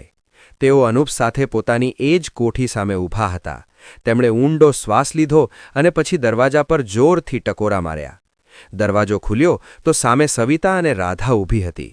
તેમણે જેવા શારદા માને જોયા ત્યારે જ સવિતા ટોણો મારતા બોલી, અરે, તમે આવી ગયા? ક્યાં હતા 2 દિવસ સુધી? પાછળથી તેમના દીકરાઓ પણ આવી ગયા. તેઓ પણ હેરાન હતા. વિજય બોલ્યો, માં, તમને શરમ આવવી જોઈએ, આમ કોઈના પણ ઘરે રહી લો છો? શારદા માના ચહેરા પર હળવું સ્મિત આવ્યું, પણ એ સ્મિત ઠંડુ હતું, એક તોફાન પહેલાંની શાંતિ જેવું. તેમણે ધીમેથી છાપું તેમની તરફ ધર્યું. શારદામાં કડક અવાજે બોલ્યા, વાંચો આને જોરથી. દીકરાએ છાપું લીધું અને જેવું તેણે વાંચવાનું શરૂ કર્યું તેના ચહેરાનો રંગ ઉડી ગયો. હું શારદા દેવી મારા બંને દીકરાઓ અને વહુઓથી દરેક પ્રકારનો સંબંધ તોડી રહી છું. તેઓ હવે મારા દીકરા કહેવાને લાયક નથી. મારી પૂરી સંપત્તિ અને ઘર ફક્ત મારા નામે છે અને મેં કાયદાકીય રીતે નક્કી કરી લીધું છે કે મારા મૃત્યુ પછી પણ તેમને તેમાં કોઈ અધિકાર નહીં મળે. જે લોકો મને પોતાના ઘરમાં રાખી ન શકે તેઓ મારા ધનના પણ હકદાર ન હોઈ શકે. આ જોઈને દીકરા વહુઓના હોશ ઉડી ગયા. ઘરમાં સન્નાટો છવાઈ ગયો. વિજય ધ્રુજતા અવાજે બોલ્યો, માં, આ બધું શું છે? શારદા માએ છાપું છીનવીને પાછું વાળ્યું અને સીધું પોતાના મોટા દીકરાની આંખોમાં જોયું. પછી ગુસ્સાથી બોલ્યા, હવે મને માં ન બોલાવ. જ્યારે હું રડતી રહી, તડફડતી રહી ત્યારે તે એક વાર પણ મારો સાથ ન આપ્યો? જ્યારે આ વહુઓ મને અપમાનિત કરી રહી હતી ત્યારે તે આંખો ફેરવી દીધી? હવે હું જ તને આ ઘરમાંથી કાઢી રહી છું. દીકરાઓ અને વહુઓ ગભરાઈ ગયા. વિજય અને મહેશ કરગરતા બોલ્યા, માં, અમને માફ કરી દો, આવું ન કરો. સવિતા ગુસ્સામાં ચીસો પાડતા બોલી, અમને કોઈ ન કાઢી શકે, આ ઘર અમારું પણ છે. શારદા માએ એક જોરદાર અટ્ટહાસ્ય કર્યું, પણ તેમાં હવે કોઈ પ્રેમ ન હતો. તેમણે પોતાની બેગમાંથી કાગળ કાઢ્યો અને સવિતા તરફ ફેંક્યો. શારદામાં તે જ અવાજે બોલ્યા, આ જ વાંચી લે. આ ઘર ફક્ત અને ફક્ત મારા નામે છે અને મેં નક્કી કરી લીધું છે કે આમાં તમારી કોઈ જગ્યા નથી. દીકરાએ ધ્રુજના હાથે કાગળ ઉઠાવ્યો અને વાંચતા જ તેના ચહેરા પરથી પરસેવો છૂટી ગયો. મહેશ થોતવાતા પોતાની માને બોલ્યો, માં, અમને માફ કરી દો. પણ હવે કોઈ સુનાવણી ન હતી. શારદામાં ગુસ્સામાં બોલ્યા, તમે લોકો મને રોજ અપમાનિત કરવામાં લાગ્યા હતા નહીં? જ્યારે મન થાય ત્યારે માને ટોણા મારો, ઘરમાંથી કાઢી મૂકો, પણ માની સંપત્તિ પર હક જરૂર જોઈએ. પણ હવે નહીં. હવે હું એ જ કરીશ જે સાચું છે. સવિતાની આંખોમાં ડર આવી ગયો. પાડોશીઓ પણ દરવાજે ઊભા બધું સાંભળી રહ્યા હતા. શારદામાં દ્રઢ સ્વરે બોલ્યા, હવે મારો નિર્ણય અટલ છે. નીકળો મારા ઘરમાંથી અને ક્યારેય આ ઉંમરે પગ ન મૂકતા. દીકરાઓ અને વહુઓના ચહેરા સફેદ પડી ગયા. તેઓ ગરગરવા લાગ્યા, પણ હવે બહુ મોડું થઈ ચૂક્યું હતું. શારદા માએ દરવાજો ખોલ્યો અને બોલ્યા, નીકળો અહીંથી, નહીં તો હમણાંના પોલીસ બોલાવી લઈશ. હવે આ ઘર મારું છે. ફક્ત મારું. બંને દીકરાઓ અને વહુઓ પોતાનો સામાન લઈને ઘરમાંથી નીકળવા મજબૂર થઈ ગયા.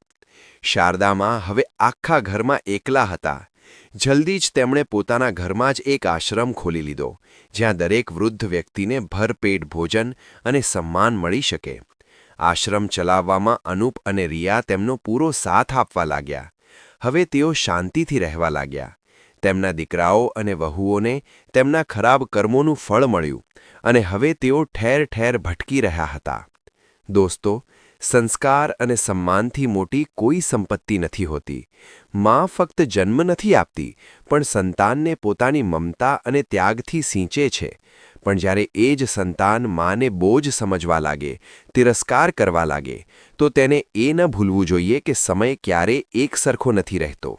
જે લોકો પોતાના માતાપિતાની ઇજ્જત નથી કરતા, તેમનો અંત પણ સુખદ નથી હોતો. માનું દિલ બહુ મોટું હોય છે, પણ જ્યારે તે સ્વાભિમાન માટે ઊભી થાય છે તો કોઈ તોફાનથી ઓછી નથી હોતી. તેથી માતાપિતાનું સન્માન કરો, તેમનો આદર કરો, કારણ કે તેમની દુઆઓ જિંદગીનો સૌથી અમૂલ્ય આશીર્વાદ હોય છે. મિત્રો, આ સાથે આપણી આ કહાની અહીંયા પૂર્ણ થાય છે. જો તમને અમારી આ કહાની પસંદ આવી હોય તો ચેનલને સબસ્ક્રાઇબ કરવાનું ભૂલશો નહીં. અને જે મિત્રોએ હજુ સુધી જો વિડીયોને લાઇક ન કર્યો હોય તો લાઇક કરી દેજો અને આ વિડીયોને શેર પણ કરી દેજો. આ સાથે કમેન્ટ બોક્સમાં હર હર મહાદેવ જય શ્રી કૃષ્ણ લખવાનું ભૂલશો નહીં. ફરી મળીશું આવી જ એક નવી કહાની સાથે. ત્યાં સુધી સૌને મારા જય શ્રી કૃષ્ણ.